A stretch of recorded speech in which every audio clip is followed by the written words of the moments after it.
Greetings, everybody. Welcome to this special session on the Alkebulan Awakening series in conjunction with Kumbukeni. My name, as always, is Ola Deledosumo. I'm the founder of the, I keep messing it up, Imagine Alkebulan. And on our platform, you that follow us know exactly what we do. We're here to decolonize our minds, awaken our consciousness, and actually tell the truth. Tell it as it is, undiluted, for people to actually make their own minds up. And that's why we're here.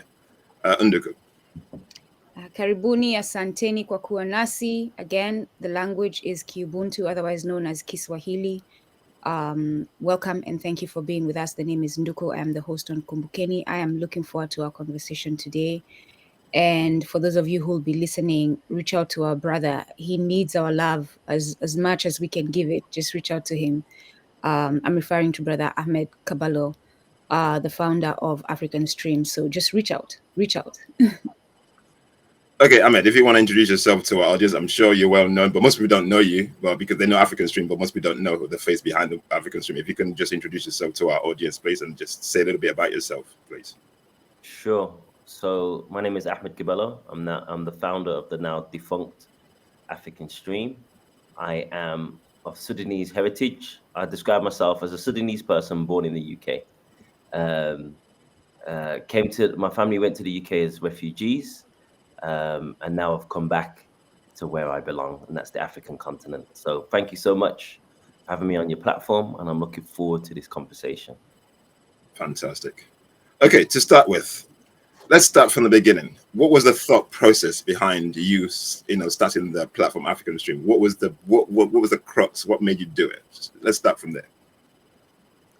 I mean, it's been a long process. From a child, I understood that the thing that's holding us back most is how we're represented, how we're misrepresented, how we're deliberately misconstrued and presented to the world as some sort of backwards people, some sort of uniquely corrupt people, some sort of group of people that are just unable to manage their own affairs. And I just knew that just was wrong.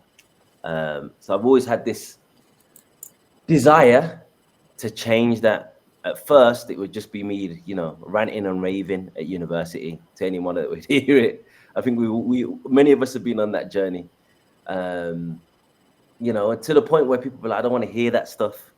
And then when I became a journalist, I worked for an outlet called Press TV, which primarily focuses on the Middle East, or what is really referred to as West Asia, because there is no Middle East, there's no Middle West, there's no Middle South, no Middle North, West Asia. And, I don't want to diss the outlet because they gave me a lot of opportunities, allowed me to travel the world. I went to Nicaragua, I went to Venezuela, Iraq, Sudan. I did a lot of great work there. However, I was constantly trying to push African stories, and I was constantly being told that, people are just not interested in this, unfortunately. And then what would happen is I would do an African story and it wouldn't get the views or the numbers. So it'd reinforce the idea that people are not interested. And my argument at the time was the reason why it's not getting views is because you do it once in a blue moon. So people are not coming to you for this. But if you had more of a dedicated section, they would be interested. So yeah, I was constantly trying to push African stories, constantly trying to organize, being involved in Pan-African circles, Pan-African activism. This is what I was interested in. This was my calling. And I had a colleague who was interested in Muslim affairs. That was his thing. Yeah. So he set up, while he was working at Press TV, he simultaneously set up a Muslim website, and he did very, very well. And he was saying to me, yeah, you're always banging on about Africa. Why don't you do the same thing? And I was like, yeah, maybe. Do you think it would work? So it's something that I explored. And then I met some individuals who I presented the idea to, and they were like, okay, we'll support you for a couple of years to give you enough time to be self-sufficient. But after a couple of years, you need to start reducing that support to 25% from 25% funding from, you know, YouTube monetization, supporters, etc. The third year it would be 50% and so on. So we were on progress to do that. And then obviously the enemies of African people everywhere, i.e. the imperialists, put an end to that quickly by attaching something to us that doesn't need any evidence, doesn't need to be verified. It's just a smear that has been used consistently for all of our revolutionary forefathers. You know, you can't think of a revolutionary forefather from the African continent that hasn't been smeared with the same thing. So in some ways, we're in very rich company. But because of that, they knew it is a tactic that can work. You know, and saying that we're Kremlin propagandists, that if we talk about colonialism, neo-colonialism, imperialism, the over-reliance on the US dollar, the way that our markets produce things not for the survival and sustenance of our people, but for foreign markets, that we can't compete based on this neoliberal marketization, the Washington Consensus. We talk about these things. We're not talking about it because we've understood the context of our surroundings. We talked about it because some Russian guy has implanted the idea in our head. That's what they're trying to tell the audience. It didn't work with our audience. No one believes the smear that they said, but it works in terms of the financial corporate side of things. It's very difficult to try and monetize after the Secretary of State, Anthony Blinken, says that on such a big platform. You know, so it was kind of like death by a thousand cuts. He said it. We were then taken off all these social media platforms, and we were trying to rebuild and trying our best to rebuild, but it was so difficult to rebuild with that smear, and it made that plan of trying to become financially self-sufficient within 3 to 5 years very, very difficult, damn near impossible. Okay, in terms of once the smear campaign started, was there a plan B for you guys? Was that any other, what do you guys think? Okay, we can go a different way, a different route. No, to be honest, and that was a mistake. And anyone that is planning to do what we're doing, again, that's something that you need to think about.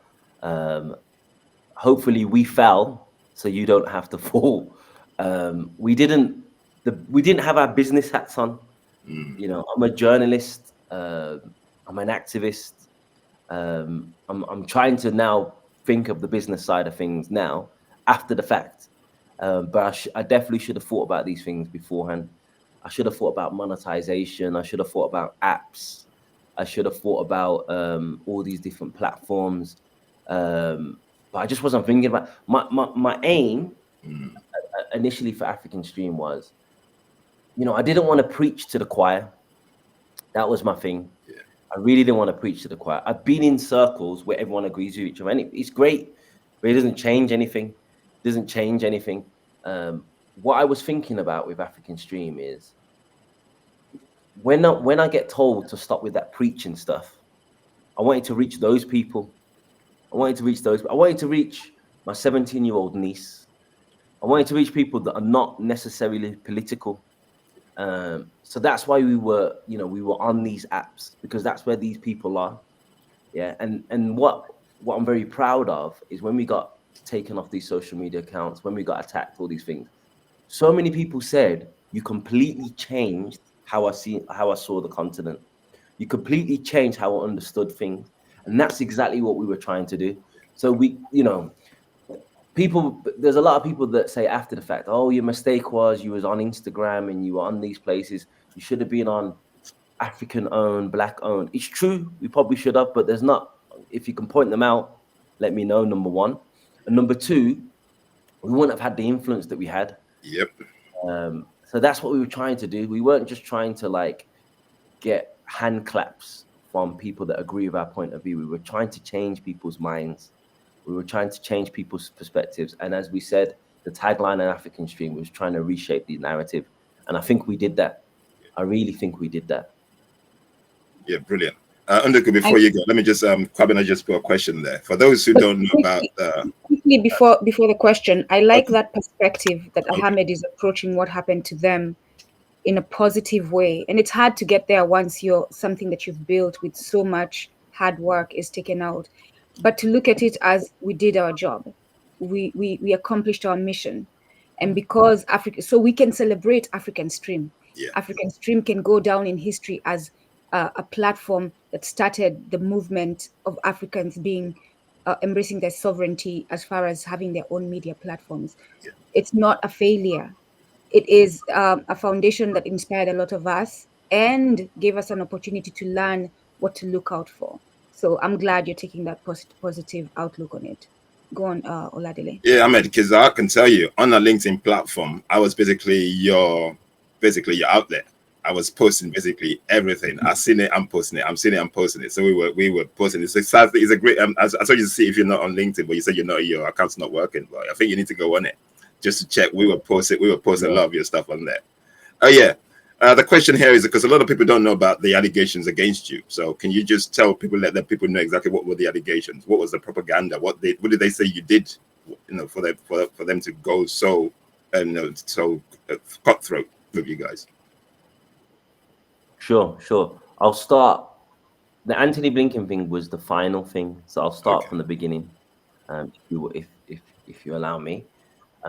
It started. Firstly, there was NBC. I think either they're American or Canadian. I think American. Which one they are? Yeah. American, yeah. So it's like on NBC is American. It's the liberal side of the imperialist wing of the media. Yeah. So you have the Fox News on the one side, which is the right, and then you have the liberal side. They're both as bad as each other. So yeah. As Malcolm said, either way you get bitten, whether it's the fox or the wolf, either way you get bitten. So they hit us up with an email saying African Streams being named in this report by Onyx, saying that you spread disinformation to 40 million African Americans. Do you want to respond to the allegation you spread disinformation? Sent me the email on a Sunday evening, and he says you have by Tuesday to respond. Yeah. Then he said, ignore that previous email. You have by Monday to respond. Yeah. So you can imagine your faces are basically was my response. Yeah. So then I was obviously pissed because I just thought, you're going to say that we spread disinformation, but you haven't cited a single example of what disinformation we spread. How do we respond to an allegation without you explaining any specifics? It's like me saying, brother, do you want to respond to the allegation that you're a liar? The first question you'll ask me is, what have I lied about? Yeah. So we wrote a response, a very scathing response. And the response wasn't included in the article, of course. So then we published the response, yeah? And when we published the response, it went so viral, it got reposted so many times that the journalist that wrote the piece had to put his Instagram and his Twitter on private, yeah? So we were mentioned alongside the craziest group of, so we were mentioned alongside the Breakfast Club. I don't know if you know the Breakfast Club. Yeah. The Shade Room. And them? Yeah, Shade Room. What's his name? Reza Islam from the Nation of Islam. It's like the most random group of people. All legit, let's be clear, all legit black media outlets. Legit. Sure. But they're also different to each other. You know, I respect many of those outlets, but we're all very different. The only one that they gave an example for was the Shade Room. Yeah. And they said the Shade Room said this and it wasn't true. That was it. And then the rest of the thing, they said the point of these outlets is to make people lose trust in the Democratic Party and not vote for Joe Biden, something like that. Yeah. So it was all I'm building a picture here because it's all about the elections, the elections between Trump and Harris at the time. But at the time when the article came out, Biden was still the person that was running for office. And this idea that the Democratic Party is owed the black vote, and any media outlet that dares to be critical, we were critical of both. Yeah. Let's just be clear. You know, we're not no MAGA people. We hate both sides. But because the MAGA group doesn't follow us, I assume, or they saw us as a threat to the Democratic Party in an election year before an election. Yeah. So that was the first thing. So we smoked that journalist, Marquis. He put his thing on private. Empire tried, Empire failed. Yeah. Then came number 2. We did a report on how from George W. Bush, Barack Obama, Donald Trump, and Joe Biden have all rained drones down on Somalia. Yeah. Yeah. We named exactly how many drones each president has rained. And we said, whoever gets elected in November, we can guarantee drones are going to rain down on Somalia. So Voice of America, which is US state-backed media, they did a response to us, a video and an article, yeah, saying African Stream distorts the truth on Somalia. Sorry. But because of what happened to the previous journalist, they couldn't find a journalist to put their name to it, yeah. So the person, the author of the article, she had no digital footprint at all, which made me a bit suspicious. I was like, who's it? This person's first article is attacking us. That doesn't make no sense. And then one of my colleagues took a screenshot as soon as the article was up, and it was a different name of a Kenyan-based journalist. Yeah. So what that showed me is she didn't want to get the Marquise treatment. So she was like, put a name, and then was like, no, and went with an A-list, which is the greatest compliment to us. We did a response to that. That also went viral. Yeah. And then the YouTube video that Voice of America did, you can check the comments. They got ratioed, as the young people say. That's where every single comment underneath is saying, "You African Stream destroyed you guys. You guys are talking nonsense." No one is supporting what they're saying. So they failed. And I think at that point they were like, "Okay, we're not going to be able to just discredit this outlet, so we need to do something more." And that's when Friday the 13th September, it was Friday the 13th. I woke up that morning. I told my wife, it's Friday the 13th. I don't like this day.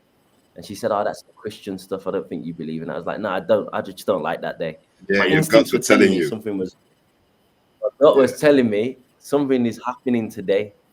Friday the 13th, I'm going to an Eritrean wedding, ironing my trousers. And then I have a friend that works one of these mainstream media outlets, and he was watching. So he was told by his supervisor, you need to watch the press conference because Anthony Blinken is speaking. Yeah. So usually press conferences are done by the press secretary. Yeah. Not like when Blinken comes, there's usually a big announcement. There's going to be a ceasefire in Gaza, the war in Ukraine. Something big is going to come when it's Blinken. So he was there watching live, thinking something big's going to happen. And they just said, they just mentioned us. We're the big news. It doesn't even seem real. It doesn't even seem real. Yeah. So he said that he went on our website and he says the African Stream digital platform, which has millions of followers across platforms, is secretly run by RT, is what he said. And then he went on the website, and our website, we say, giving a voice to Africans both at home and abroad. He says, he quotes the website, and then he goes, in reality, the only voice they're giving is to Kremlin propagandists. Yeah. So my friend sends me this video. This is what I don't like about this whole WhatsApp age. Back in the day, someone would just send you a video like that. Do you know what I'm saying? They'd call you and say, my bro, like, where are you? Take a seat. Like, I've got some, we've lost that part. People just fire your videos, can just change your life. Yeah. So he sent me a video, and I watched it. and I swear I thought it was AI. I called him and I was like, bro, this isn't funny. Like, why would you? His response was, I wouldn't play with you like that, bro. It's real. And everything just stood still. Life, I was just like, what the hell is going on? Where the houses come from? And then my wife was like, oh, the taxi's arriving in 15 minutes. So I don't even have time to process this. Yeah. And then I go to this Eritrean wedding. Bear in mind, I live in Kenya. So a lot of people I haven't seen for a couple of years. I'm just like a zombie. People like saying to me, I'm just completely looking past them, just in a different world. I'm like, is this one of those multi-layer dreams? You know, like a dream within a dream. This can't be real life. This can't be real life. And then obviously, I'm in the UK. My whole team is in Kenya. We have a correspondent in Burkina Faso, a correspondent in Nigeria. The messages, my phones are going up. Everyone's looking for reassurance. What does this mean? Are we going to get in trouble? What does it mean? Are we going to get in trouble? Are we going to have to continue? Shall I look for another job? So I'm having to process this and try to reassure people at the same time with the same thing that we always say, nah, don't worry, everything's going to be okay, when I've got no idea if everything's going to be okay. But yeah, that was it. Went, spoke to some of my activist friends. They put me in contact with some lawyers. I'm like, surely we can sue them. Surely isn't this like textbook defamation? And they said the problem is, had it been any other government, you might have had a case. But the US government will just say, oh, we're relying on intelligence files that we're not willing to disclose. So they could just say anything. The leaks could say anything. They could say you're a terrorist. Yep. And say when you ask for proof, they'll just say, it's based on intelligence. So yeah, it was a crazy time. But something that my dad always told me is, whenever something happens, the first week after it happened is always the worst, and then things get better. Yeah. So I was just like, this is as bad as it gets. Let me just like try and just ride out this week. Yeah, and then within what was crazy, within 48 hours, our YouTube channel was taken down. Yeah. Within 72 hours, our Instagram channel was taken down. Within that same week, Twitter sent us a message saying we've been demonetized. We can stay on Twitter, but we've been demonetized. Imagine that. And then the following week, this one's the crazy one, our Gmail accounts were taken down. What? So all of the workspaces, Kaballo at African Stream gone, African Stream at Gmail gone, and here's the kicker: our G Drive, all of our footages. And you become complacent. You think you should back up everything on a hard drive, but you don't. The truth is, so we lost so much footage. The good thing is, because Twitter wasn't taken down, and we post so much on Twitter, we managed to just download a lot from Twitter and then reuse it that way. But all of the B-roll, all of the raw footages, all of that was gone. We were doing a documentary on Modibo Keita. We had to start that again from scratch. So many projects we had to start from scratch. We were doing a long project on Central African Republic. Had to start that from scratch. It was a mess. And then what else happened? The interesting thing that happened, Stanford Observatory, which is a university, the research department did a hit piece on us on the Sunday. So he sent the message on a Friday. They did a hit piece on us on the Sunday. The hit piece was so detailed that they obviously had prepared it before Anthony Blinken's statement, which showed some coordination. Yeah. And also they said numbers that weren't accurate. So they said, I think we had like 460 something thousand followers on YouTube. They said 450 something. So they had started writing when we were on 450,000 followers. So it just made you think this was like a lot. This is like a coordinated attack. Do you know what I I'm glad mean? you said that. Yep. A coordinated attack with different cells up. TikTok as well took us down, which was a shocker because obviously TikTok is allegedly Chinese owned. But then what we found out is, you know, when Trump, I think it was in his first term when he was threatening to take TikTok down, they agreed to basically be regulated in the West. So that even though it's Chinese owned, it's controlled.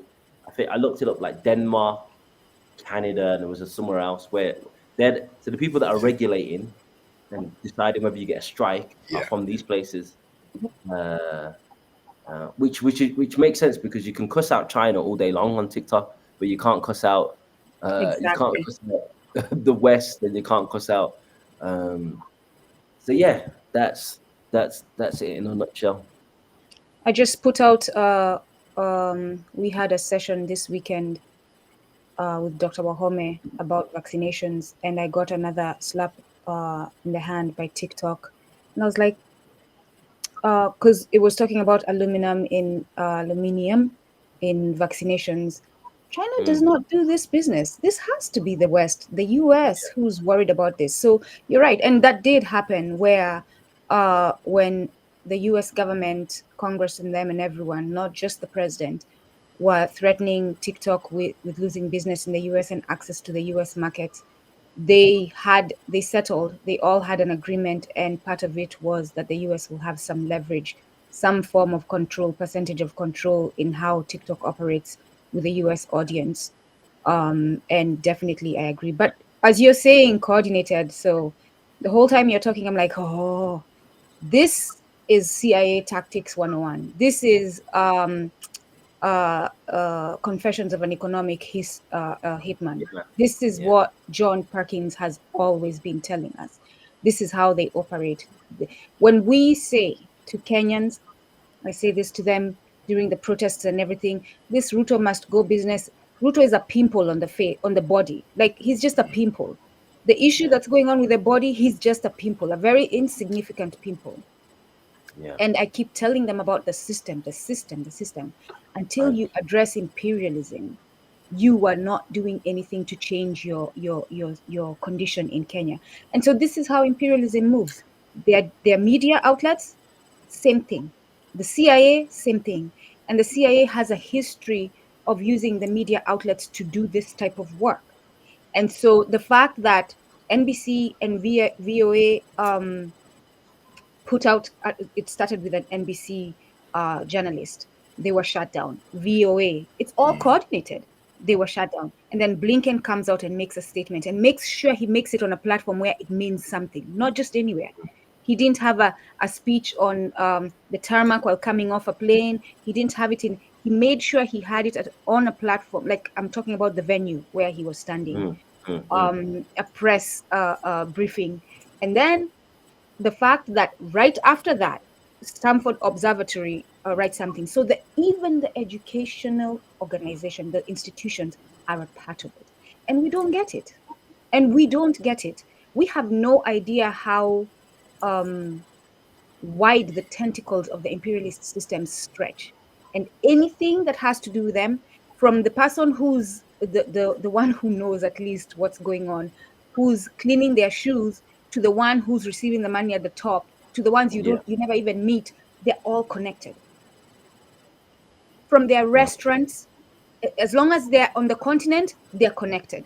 As long as they have business on the continent, they're connected to the CIA, the FBI, the government itself. They're connected to every entity that is trying to stop Africans from building our own self-determination when it comes to economy, politics, our social, our religion, everything. So I don't think it's a reach for you to conclude that this was an orchestrated attack on you, political attack on you. And like I said before, I think because you're an African outlet that was located in Africa, is why it was easier to take you, because you won't come back and say violation of freedom of speech. You won't do that. As an American citizen, you can file that with the Supreme Court. right? You can take it all the way to the Supreme Court and say, this is a violation of my freedom of speech. They know you're protected by that. And what that does is puts them under a huge risk, especially NBC. They would be shooting themselves on the foot because they're a media outlet. So whatever if they interfere with you as a media outlet, whatever happens for you as far as the court's decisions is going to set precedent for how they move. They're not going to mess with that.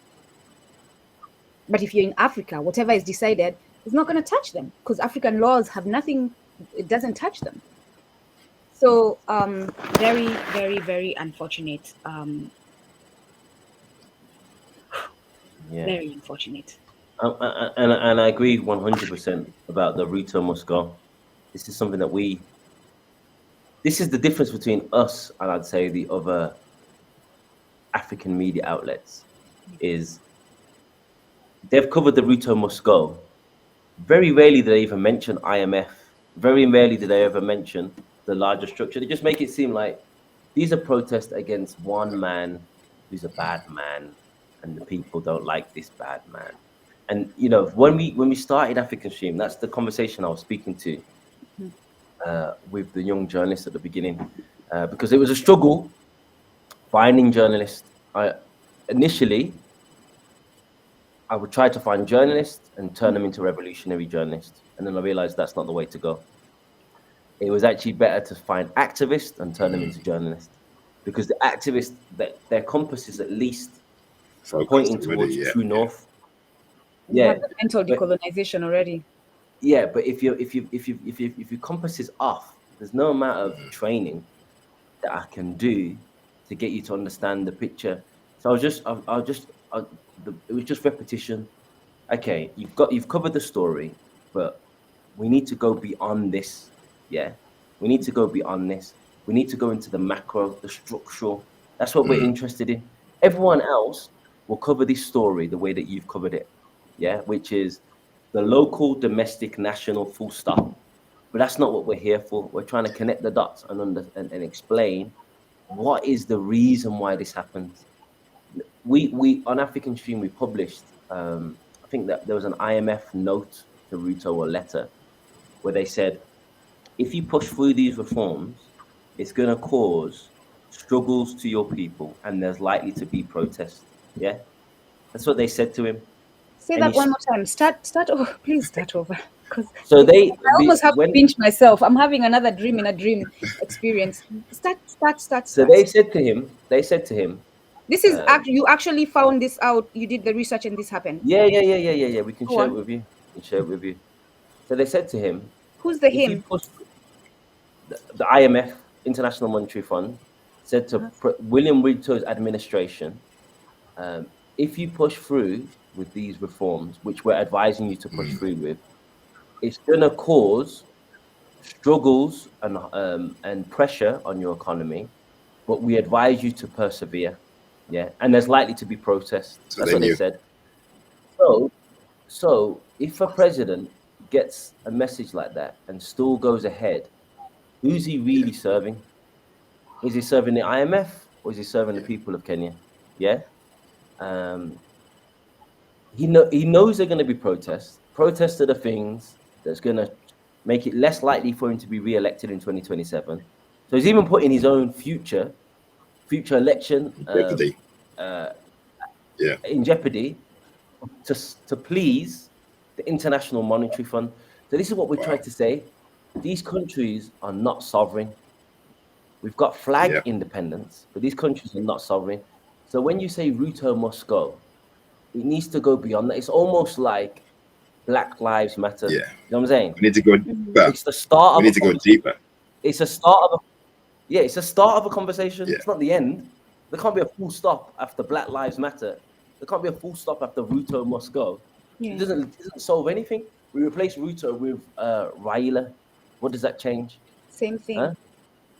Yeah. What does it change? What does it change if we change him with any of the opposition candidates that are running against him now? Nothing, unless we fundamentally change the structure. That's why in the Sahel, they didn't say so-and-so must go. They said the French must go. Exactly. The US drone base in Niger must go. We need to really think about the CFA franc, that must go. They haven't done it yet. But these are the conversations. We need to unite in this fight against terrorism. That's why the AES formed. So it's already a much deeper conversation than Ruto must go, Black Lives Matter, defund the police. These are not, you know, and I don't mean no disrespect to the activists on the ground that are risking their lives. It's just, you know, sometimes you have to be a bit provocative to move the conversation on. And I think based on what you just said there, so people, and this is why we do what we do. People don't know that there's a hand behind the scene that's pulling all the strings. And the way Africans, and I'm putting it out there, we Africans tend to focus on the superficial, but we don't look deep to how did we get here? Why are these things happening? And these are the conversations that we need to have, because things just don't happen overnight. Africa is where it is right now because of the hands behind the scenes that are pulling the strings. And basically, like you said, Ahmed, African countries are not independent. We got flag independence, but in terms of being sovereign independence, thankfully the AES 3 are doing something that the rest of them should do.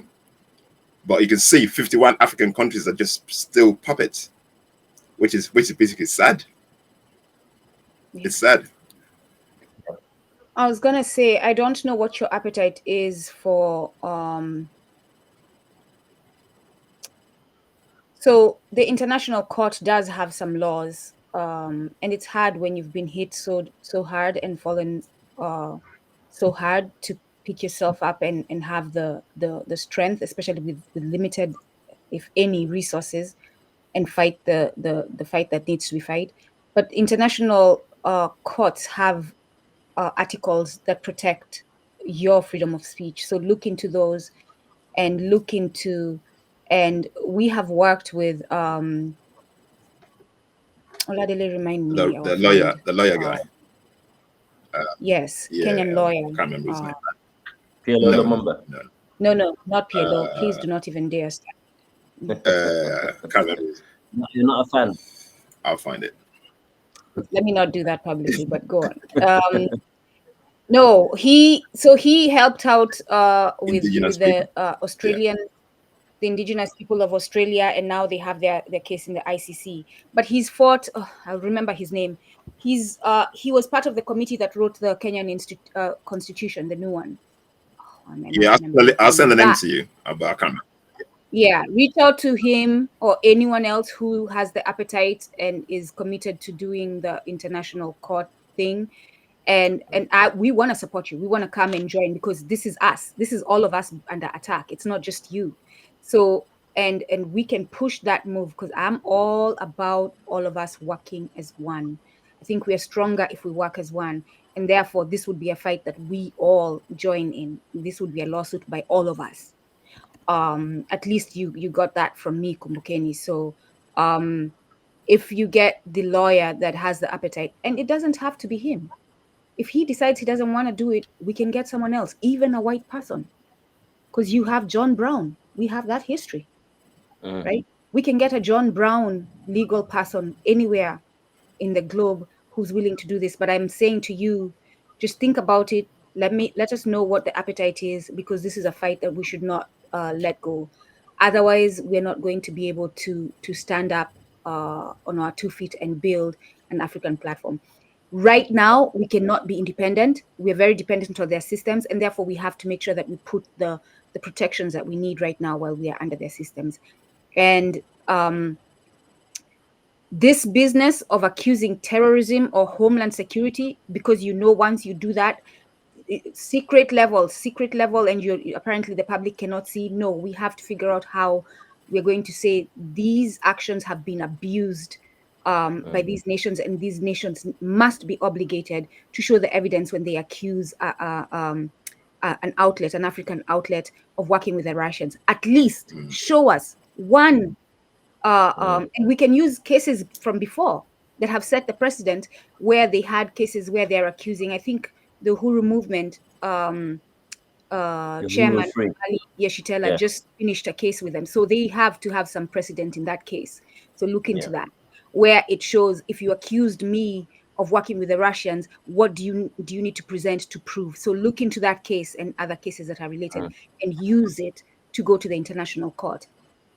And if it means we here in the US organizing so that it's a US driven, so that we can use US law, and I don't know how that would work. Just talk to the lawyer and see where I'm throwing these ideas to you and to those who are listening, to the global Wana Ubuntu community, so that if there are lawyers listening, you can help us figure this out.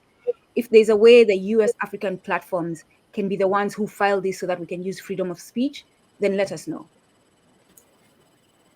Oh, sure. You're based in the US? Yes. Yeah. Okay. Yeah, because I don't think we should let this one go. This is a huge violation of our freedoms, and we have to stand together because it sets a precedent. It sets a precedent that the head of state, not head of state, what are they called again? Secretary of State. Secretary of State can just go to TV, make an allegation, whatever he wants, and all these organizations that should be operating under the protections that, like, of the Constitution that protect us, just fall in line, and there's nothing you can do to protect yourself. So they'll be able to stop anyone for anything. We can't allow that. Yeah, but don't forget, they've always done this, and nobody. It doesn't matter. Always done it, and nobody's stopped them. I know he's saying. I am not that African who thinks the US is untouchable. I'm not. I am not. Because I know they have laws that when presented, they will have to answer to. I am not. I think their time is up, and we have to be smart and strategize on using their own laws to let them know that this cannot continue. We deciding that the US is untouchable, we might as well give up and lay down and wait to be killed. Honestly. Yeah, but this is my perspective, Nduku, and we can fight the American fight, but our battle is Africa. That's our battleground. That's basically where we need to focus on. In terms of internationally, we can fight that battle, but the focus should be our homeland. How do we protect? Yeah, how do we protect our homeland, Africa? They came to our homeland and attacked us. Yeah, this is where we need to. That's basically that's the battle that we need to fight. Internationally, we can do all these things as we do, but for me, and I'm just putting it out there. How do we protect Africa? Yeah. Also, what happened to us was more powerful than any African stream story. We're trying to get the point across that we're not sovereign, that we're not independent, and then this happens to us. It actually made your case. Yeah, it made the case so strong, especially because the hypocrisy of it. They fund so many media outlets in the continent. They were paying $1,000, I think, in Zambia for every negative story about China. So if you were to write a negative story about China, you get paid $1,000. Yep. There was they funded a radio station in Zimbabwe, which just constantly pumped out anti-Mugabe propaganda, pro-settler propaganda. They've been funding. So it's like, what's the saying? Every accusation is a confession. Yeah. I think David Hundain actually, he did an article about this. I actually posted that. Actually, I saw that he did something about that. Yeah. So it's crazy, but I hear you, sister, and I wish I did have hope in the legal system. But the problem is because we've covered so many stories on African Stream about even our so-called victories are not victories. So the Namibians took the Germans to court for reparations for the genocide, and everyone thinks this is a victory for African people. But you look at the details of the settlement: 1.3 billion euros to be paid over 30 years on projects that the German government decides. It's like, the Mau Mau in Kenya, the Mau Mau case in Kenya.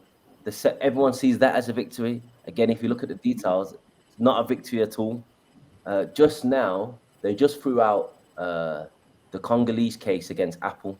Despite all of the evidence they threw it out. So I want to be optimistic, but I just feel like that is their court in their land. Yeah. You're just wasting money, time, and energy. The most important thing that we can do is learn from what we've done, talk about what happened, and use it as a stepping stone for something bigger and better. Something bigger and better. There'll be something, I'm confident there'll be something bigger and better than African Stream. And this has hopefully woke up the few progressive governments that are on the continent or movements that this is what they need to do next. Yeah, I'm sure in the Sahel, they saw what happened to African Stream. I'm sure that right now they're working on some sort of revolutionary media to replace us. If they're not, they weren't paying attention. But that's that some everything happens for a reason, and we need to bounce back bigger and stronger. So, Ahmed, let's entertain this nonsense by Anthony Blinken. Were you working with the Russians? No, of course not. Did Vladimir Tinkerbell reach out to you, or whatever other? Did you have lunch with any Russians? Did you have breakfast with any Russians? Was there any reason to think that you worked with Russians? The only reason is because I used to work for Press TV. That's the only association I can think of. Press TV is Iranian state-funded media. And what else? Because we covered the Sahel the way that we did. Yeah, so obviously in the Sahel, they're quite open about their relationship with the Russians in fighting terrorism.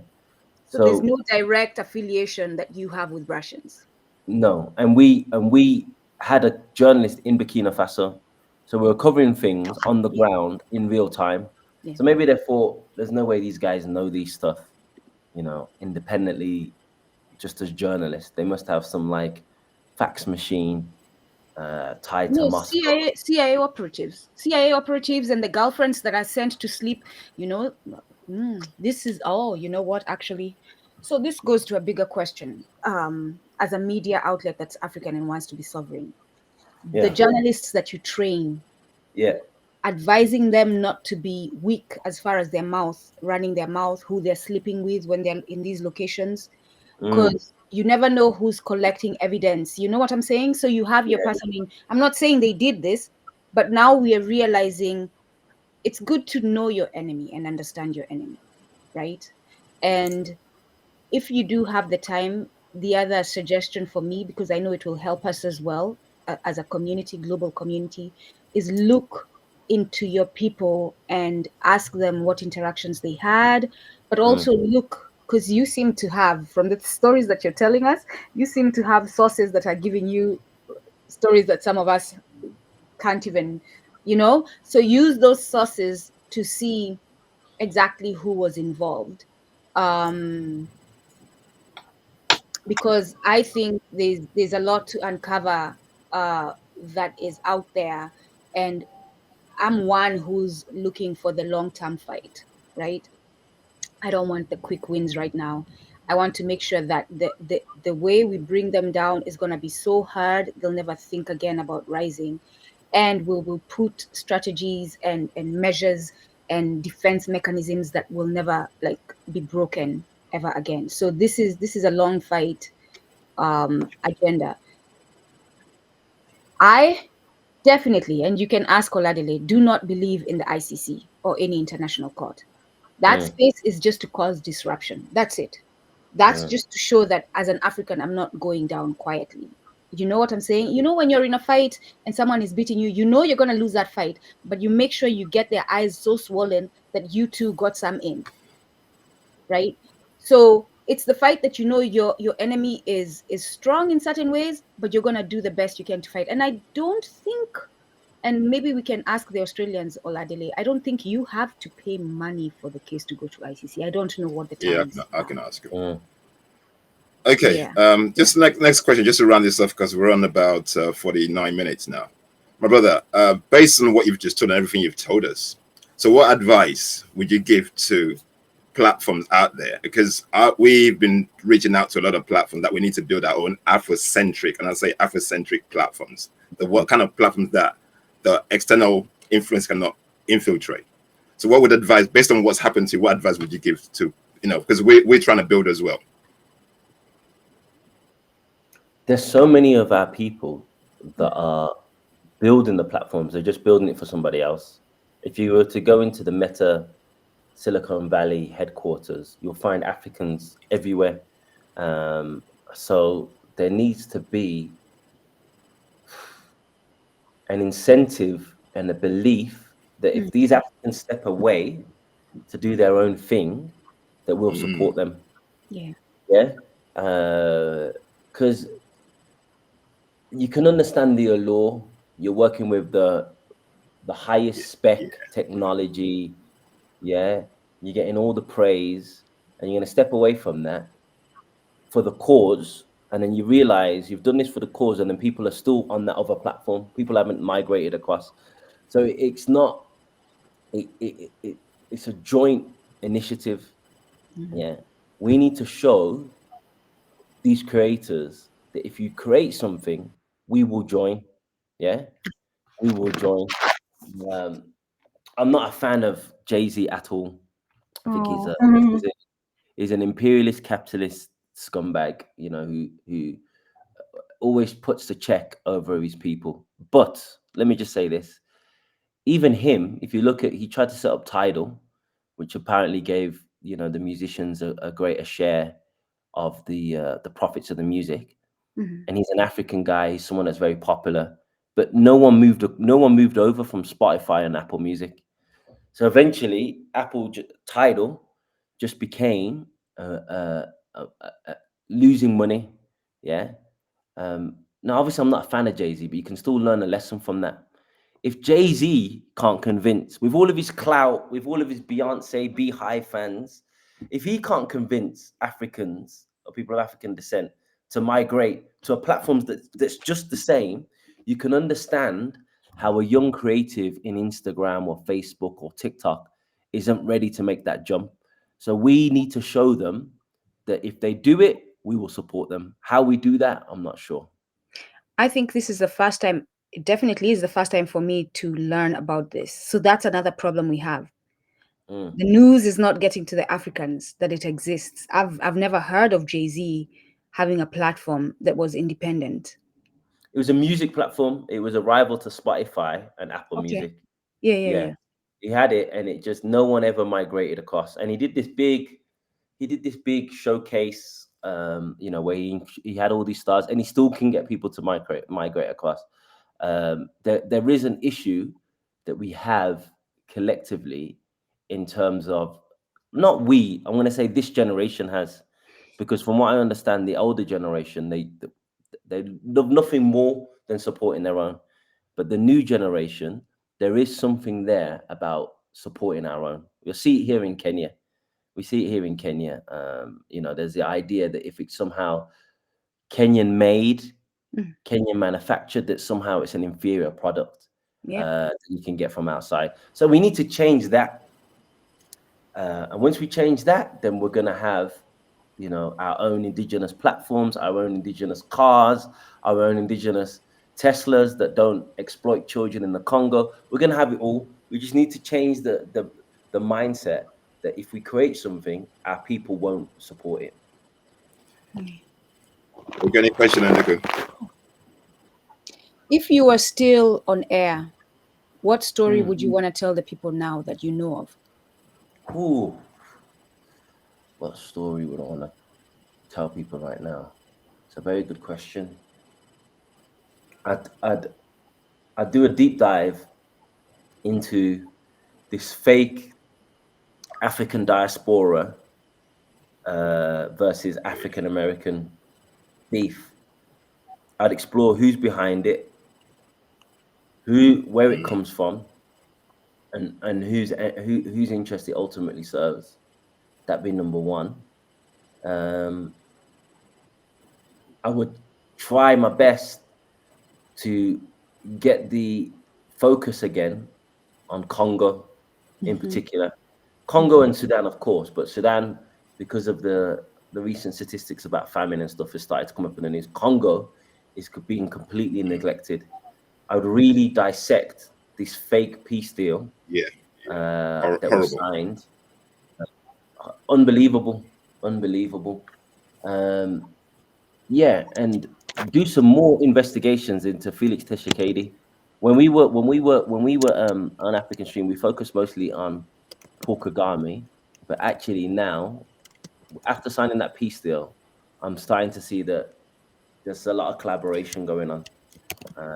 It's not just Rwanda exploiting Congo, which it is on behalf of multinational and an imperialist, but it's also Congolese facilitating the exploitation of Congo, and that's something that we need to explore a bit more. But there's so many stories to cover. Yeah, but those ones just off the top of my head. Yeah, no, brilliant. Thank you. I agree with you. I agree, absolutely. Okay, just to round this up, is there any questions you want to ask, Nduku? Because with it, yeah.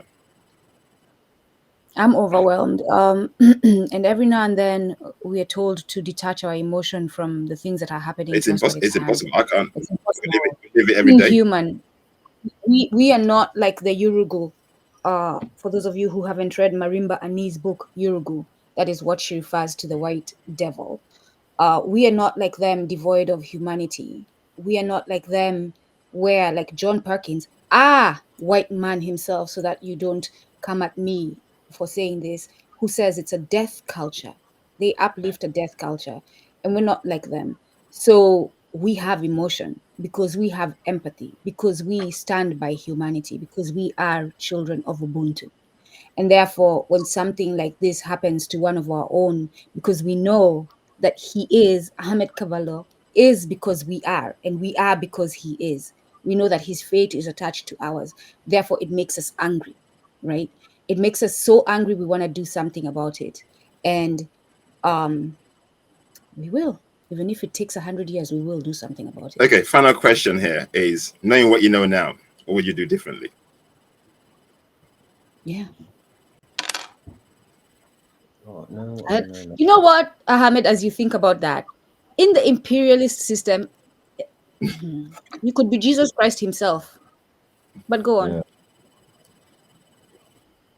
I would have prepared myself for the inevitable attack. I would have done a newsletter, gotten people's email addresses. To this day, every now and again, someone messages me and says, "What happened to African Stream?" So because they just took us down, we didn't have an opportunity to tell the audience what happened to us. Had we had an email list and a newsletter and direct access to what they call the consumer, the audience, we could have maybe mobilized. There could have been street protests. Who knows what could have happened? That's number one. Yeah, I think that's the main one, really. I would have. We built. It's so difficult to find like-minded people, and we created a space where we were getting 40 million views per month across all platforms. Wow. Yeah, 40 million views per month. So surely we could have directed those people into something. Maybe we would have had more day of actions. During our peak, we could have had a day of action for Congo, day of action for Sudan, day of action. You still can. Yeah. You still can. We can, but we've got direct communication with that with 40 million. It would have been a more smoother process. But yeah. Your name still carries weight. African Stream still carries weight. And in fact, now more than ever. Yeah. So I'm just going to say that. I'll say less. Your name still carries weight. And as a form of giving you comfort, even if you had that email list, your Gmail accounts were taken down. So you'd have lost it anyway. Good point. Which is why I was saying it's hard to answer that one in the imperialist system. So the only way you would have is if you had a covert entity detached from them, and we know that doesn't exist, right? Because even the ones that claim to be black spaces, the servers are white space servers. The website hosts white space website hosts. So there's no such thing currently as an independent black internet space even the word internet and the concept of internet cannot be black owned currently. 100%. Something that I'm in two minds about is the team did say to me, is it wise for us to keep cussing out these US politicians in an election year? Should we just ease off? Should we just ease off? Should we just ease off? Wait for the elections to be over and then get back on their ass? Because you know how crazy they act. Every now and again, you know, I don't really have regrets, especially when we were grounded in truth and everything that we said was true. But every now and again, I do think maybe we should have just chilled off, just wait for the election. Was that the team collectively that said that, or an individual? Just a few members, like I said, look into your team and see who had lunch with who had tea with who. No, I'm not joking at all. I'm not joking at all. Like, for real, I am not joking at all. Look at who slept with who. Yeah. Because that, again, probability, we all learned it in school. The two possibilities are the two outcomes are possible, or two causes are possible. The CIA stopped her in her tracks. All right, my brother. Anyway, we thank you very much for being here. Yeah, if we got a space. If you want to do anything, just reach out to me, man. We can put it out there. You got platforms you can reach out to us. We can do stuff together. So yeah, you know, you're more than welcome to be part of us. We appreciate you, and the legacy will stay on, because I know you still post on Instagram, and you did a story about Sudan today, and I've already shared it on LinkedIn page. I imagine a Kaballo page. I've already posted it. So whatever you put out, we're basically pushing it out there, because people need to know what's going on, and that's basically what. That wasn't my post. What okay. Is people do collaborations. They send me Okay. I'm just using my platform to now share. Yeah. But yeah, man, you said you're relocating to Nigeria soon. Oh yeah, my brother, I can't wait. When you touch down and you're settled, let me know, man. Yeah. Because we can't stay in the plantation forever. You know, we need to get away from here. Knowing what we know, and obviously with your experience, with my experience, and we know we're in an evil place, so we need to get out. Agreed, man. Agreed. And okay, thanks to all of the African people. Yeah. In the UK or in Europe right now. Yeah. Like, Africa is actually, there's a lot of opportunities out here. Yeah. Give it, if you can, come out for a couple of weeks, a month, and just see what can happen, because they're putting up flags. They're letting you know that you're not welcome. It's time to come back home. It's time, because in as much as I know not everybody can get back. But what I say to people is the people who have a decolonized mindset, you need to think differently, because if you're still in a colonized mindset, it's a bit difficult. And you see a lot of Americans going to Ghana, and most of them are going back because they've come back with a colonized mindset. And if you come into Africa with a colonized mindset, it's not going to be for you. Yeah. But if you decolonize your mind before you come back, then you will fit in properly, because you can see it for what it is. So that's basically, that's how I say it. Anyway, Ahmed, we appreciate you. Thank you very much, my brother. Thanks for being part of our platform, and we'll be in touch. And thank you very much. Thank you, bro. Peace. Thank you.